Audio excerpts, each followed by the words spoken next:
Hey everyone, how's it going? This is Dan here from PromptHub. Welcome back to the channel. And today we're going to be focusing on a specific type of task you can use an LLM for, which is a pretty popular one, and that's generating content and how you can get better outputs from LLMs when you're doing this task. So I think one of the first tasks I tried to do with ChatGPT was content creation. It's generating text, so it makes sense that an LLM would be pretty good at that, and a very kind of low-hanging fruit thing to try out to see how good the models are. And I think my first, prompt was probably something along these lines, write a blog article about X. And you can probably guess that the output that I got back wasn't very great. After a little bit of prompt engineering and just tweaking and iterating, you can get something that's pretty good, although there's still a ton of challenges to overcome, from the output sounding too much like AI, being too lengthy, hallucinations. There's still all these challenges to tackle, and I think a fair amount of them can be dealt with just via prompt engineering. And so we're going to look at a bunch of different things today. I'm going to make myself small. There you go.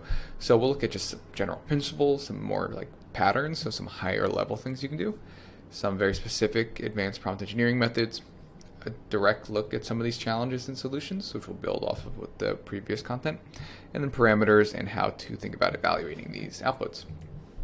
So we will go a little quick through these earlier sections. And we will use this prompt as our kind of base prompt that we will enhance essentially. So write a LinkedIn post about prompt engineering.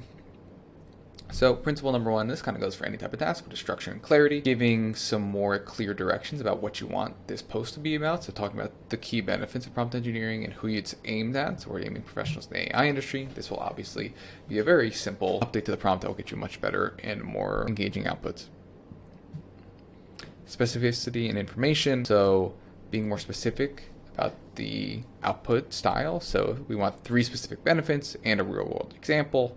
By giving this, this obviously helps the model give you an output that you're looking for. The model can't read your mind, so by being specific, putting it directly out there, you're going to be able to get better outputs. Use of affirmative directives, and really just this means don't use negative directives. So don't say don't do this or don't do that. Say it in the affirmative, saying, I want you to do this, I want you to do that. And this is one of the first kind of pieces of guidance that we got from OpenAI on prompt engineering. And I think, based on my test, that it's basically true. I have seen a lot of people writing prompts who will say something at the end like, don't do this or don't do that. And that seems to work for them as well. So it's something worth testing. Incorporating examples. So this is also known as few-shot prompting, few-shot learning. I think, we've written a lot about this, and this is a very easy way to get much better outputs that will follow a certain tone, style, structure. This often is one of the first tips or action points we give to teams when they're having troubles with any type of prompt, but specifically with content generation. Showing it an example of, hey, this is what a good piece of content looks like to us is very helpful. Again, we have a guide on this that I'll link below. And then the last principle is just using a persona. I think this helps steers the model in kind of the right direction of the latent space. So for this post, there's a lot of areas where the LLM could go just based on this original prompt about writing a post about prompt engineering. It could go to a kind of more technical side. It could go to a more like type of writing side. By telling it to act as a prompt engineer, we've kind of steered it in the direction that we want it to go, which is probably actually in between those two. Next up, we'll look at some prompt patterns, just a few, for content generation. And again, we have a whole rundown on this, which will be linked as well. What is a prompt pattern? It's basically a higher level solution. So when you're bumping up a specific type of problem, you can go to this kind of higher level solution that can be abstracted and used across many different use cases, including content generation. So for example, in a pattern that we'd want to use here is a template pattern, when you basically give the model, hey, here's what I want it to look like. So I want it to have an introduction, I want it to have a key benefit section, a real world example, and a call to action, and I want them to be a colon in these cases. Next up is the reflection pattern, which again could be used across many different situations, but telling the model to reflect on its output and makes iterative suggestions or improvements, I think is something that's worth testing out, whether you're generating content or doing something like logical reasoning. I think it's especially helpful. Now I'll sprint through some of the more advanced engineering methods. So these are like on a much lower level. You could take this and implement it right away and just copy and paste it. So the first one is multi-persona prompting. And we've talked about this before, but basically it's when you prompt the model to get a bunch of experts who work on a problem and they kind of lead this brainstorm, and the model simulates the whole brainstorming process and then gets an output. And so for our LinkedIn post about prompt engineering, the personas the LLM might get could be like a LinkedIn specialist, a prompt engineer, maybe like a writer.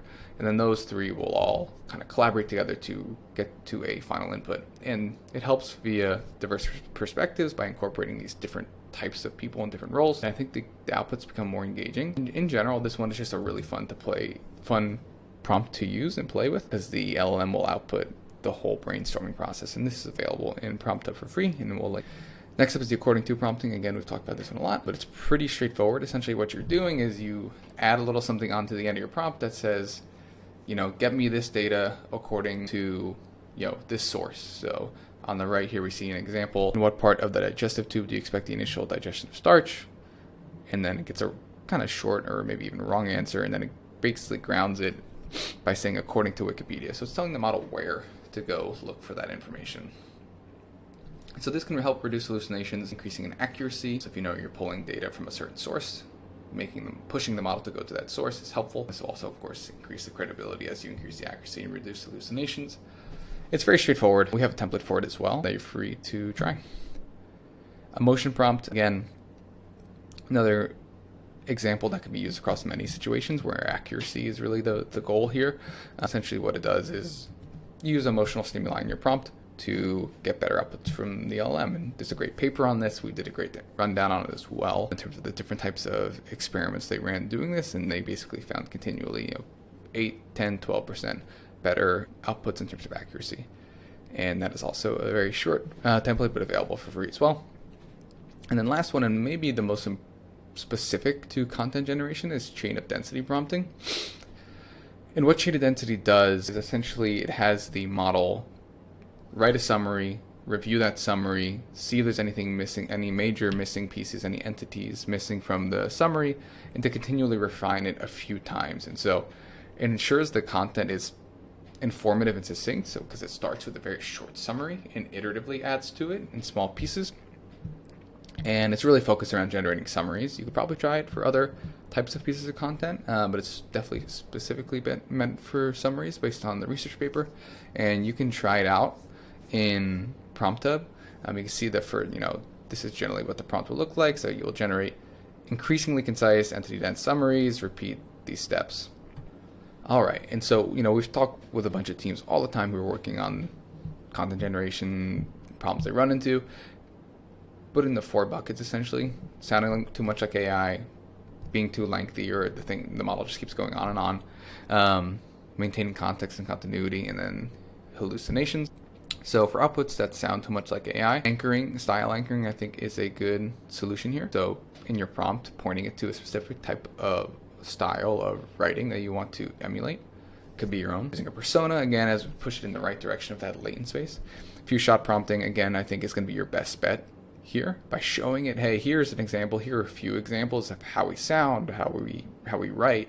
The model will be able to use that in context learning to understand structure, tone, style, all the above. Then using higher temperatures on parameters, which we'll look at in a second here, and help the output sound more creative. There's also this fun little custom GPT built by Peter Kostev. It's a great follow on LinkedIn. He's a friend of ours, so I'd recommend you checking it out.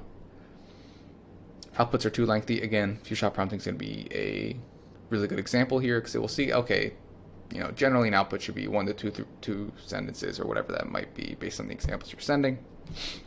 Context and continuity, skeleton of thought prompting could be helpful here. We've written about this on our blog before.